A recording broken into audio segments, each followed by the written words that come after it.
Bonjour, je suis le Dr Fadjanelli, je suis gynécologue obstétricien aux hôpitaux du Pays du Mont-Blanc sur le site de Sallanches.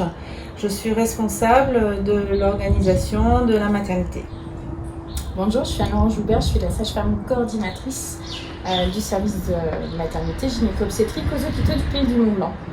Nous sommes l'équipe de gynécologie obstétrique. Aujourd'hui, on voulait vous présenter notre service.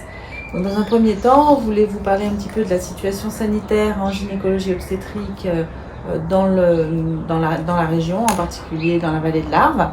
Donc à l'heure actuelle, nous avons quelques patientes qui sont enceintes et porteuses du Covid. On a organisé pour elles un parcours de soins et de surveillance particulier dont on vous parlera plus tard. Par ailleurs, le Covid chez la femme enceinte, c'est une pathologie qui la plupart du temps ne pose pas de problème. À l'heure actuelle, l'ensemble des données sont plutôt en faveur de la bénignité de la maladie chez la femme enceinte. Mais au troisième trimestre, il est quand même souhaitable que ces patientes soient suivies au moins une fois tous les mois au niveau échographique pour vérifier qu'il n'y a pas de retard de croissance chez leur bébé. Et au niveau sage-femme, pour les accompagner au moins 1 à 2 fois par semaine. En ce qui concerne la situation spécifique de la surveillance des grossesses qui sont touchées par le Covid-19 aux hôpitaux du Pays du Mont-Blanc, nous avons quelques cas de surveillance actuellement par notre équipe. Elles sont toutes en très bonne santé, tout se passe bien et nous avons pu mettre en application le parcours de soins que nous avons pu mettre en place sur cette thématique. Nous allons vous présenter le parcours que vous aurez à faire si vous vous présentez à la maternité et que vous n'êtes pas malade. Ce parcours s'intitule Fast Track et il est colorisé par la couleur orange. L'entrée se fait par l'entrée habituelle, l'accueil et le hall central de l'hôpital.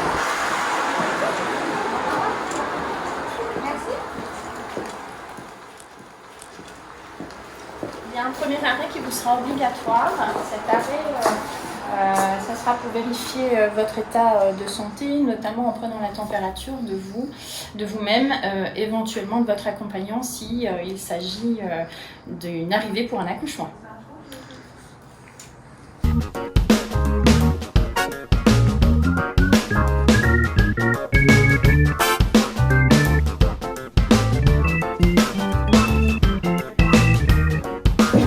On arrive au premier étage et vous allez vous diriger vers le hall de la salle de naissance. Vous serez invité à sonner et une sage-femme vous répondra.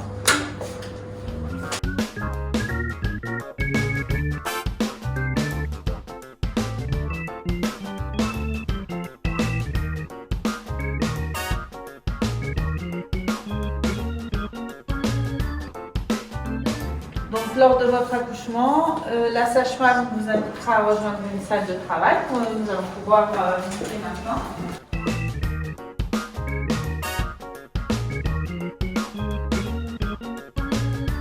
Voilà, elle vous installera ici dès que vous serez en travail. Vous pourrez bénéficier de la baignoire si la salle est libre. Voilà, nous avons 4 salles de naissance. Je vous ai présenté donc le parcours d'une patiente qui vient pour accoucher et qui n'est pas atteinte ou suspecte d'être atteinte du Covid.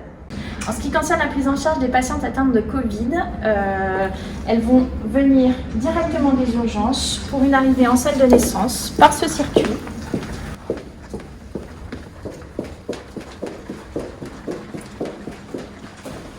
Où là, elles vont pouvoir bénéficier d'une prise en charge adaptée dans une zone complètement délimitée par rapport au reste du service, qui se consacre uniquement à la prise en charge donc, de nos patientes atteintes de Covid. Voici la première étape avec une zone d'habillage complète, de mise en désinfection, de précaution d'hygiène qui est prise par l'ensemble des professionnels qui vont pouvoir s'occuper de cette patiente atteinte de Covid. Dans une deuxième étape, nous aurons la salle de naissance qui est réservée à la prise en charge de nos patientes dans ce parcours de soins, dans cette spécificité. Une fois que la surveillance en salle d'accouchement, après l'accouchement est complètement terminée, nous allons rejoindre, et vous allez rejoindre avec votre nouveau-né, le secteur d'hébergement en maternité. Avec l'avancée de nos connaissances et suite aux dernières annonces présidentielles, notre organisation a de nouveau encore évolué et désormais nous sommes contents de pouvoir accueillir de nouveau les conjoints après la salle de naissance sous réserve de dispositions assez strictes. Cette décision a nécessité la mise en place de précautions importantes qu'il vous sera nécessaire de respecter pour la sécurité de tous, patients et soignants, et en particulier l'interrogatoire et une prise de température avant d'entrer en salle de naissance, le port du masque en permanence, les gestes barrières bien sûr, et un confinement strict dans la chambre avec votre conjoint. Nous inviterons les accompagnants à signer une charte sur laquelle nous allons préciser le dispositif mis en place pour leur présence dans le secteur d'hospitalisation en maternité. Et toute sortie sera considérée comme définitive. L'accompagnant ne pourra plus revenir aux côtés de sa conjointe. Donc une fois que vous arriverez en maternité, vous serez accueilli par la sage-femme et les auxiliaires de suite de couche et elle vous accompagnera jusqu'à votre chambre. En ce qui concerne la durée de votre séjour à la maternité, là encore, nous nous sommes adaptés à la situation sanitaire actuelle et nous allons favoriser les sorties très précoces du séjour pour que vous puissiez rentrer à la maison et retrouver votre famille dans les meilleurs délais et bien sûr toujours sous condition de votre situation médicale lors de votre séjour à la maternité. Donc on a choisi de vous montrer un métier qui travaille en maternité, qui est l'auxiliaire de puériculture. Donc on est ici dans la nurserie où elle vous prendra en charge pour les soins de votre nouveau-né. Donc je vous présente une auxiliaire de puériculture qui va dans un premier temps vous expliquer son travail. Donc ici c'est la nurserie, c'est là où on fait le bain le matin, où on pèse vos bébés, où on vous explique les premiers soins, les premiers bains. Voilà, donc ça c'est pour la partie nurserie ici. Mais notre travail aussi est en salle d'accouchement, pour les accouchements, pour être en binôme avec notre sage-femme, pour l'accompagner, accompagner la patiente, s'occuper du bébé. Et voilà, on travaille vraiment en binôme, que ce soit d'un côté ou de l'autre, on est en binôme avec notre sage-femme. En ce qui concerne le parcours des demandes d'interruption de grossesse, il est toujours présent. Il n'y a pas de problème en termes de prise de rendez-vous. Donc il est très important que si vous avez une demande ou en tout cas des interrogations par rapport à une grossesse débutante, à savoir si vous voulez la garder ou pas, de nous contacter le plus rapidement possible.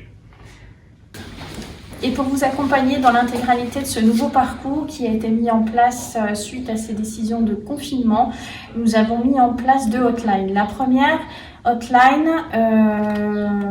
est avisée pour répondre à toutes les questions de manière générale sur la nouvelle organisation de la maternité, des soins pendant la grossesse, des consultations de grossesse et tout ce qui a trait à votre séjour à la maternité.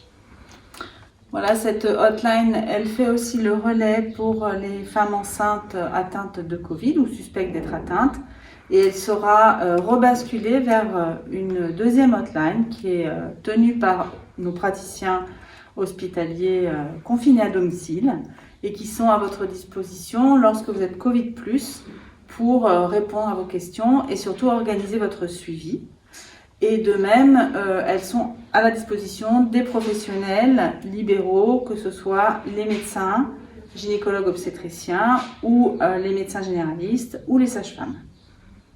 Tous ces parcours de soins actuellement sont renforcés grâce à toute la collaboration ville-hôpital et sont vraiment renforcés grâce à nos collègues libéraux qui prennent tout le relais de nos hospitalisations et de nos prises en charge hospitalières. Nous comptons sur tout notre notre communauté périnatale de territoire pour continuer les soins à domicile le plus précocement possible pour éviter des poursuites d'hospitalisation trop longues et favoriser les liens famille-enfant au maximum. Voilà, il est temps de se quitter. Je voulais remercier vraiment toute l'équipe de la maternité, les sages-femmes, les auxiliaires de puériculture, les ASH et mes collègues médecins et tous ceux que j'oublie pour l'organisation qu'ils ont su mettre en place très rapidement et cette organisation qui est sans cesse en mouvement puisque c'est une situation inédite pour laquelle il faut se mettre à jour quotidiennement.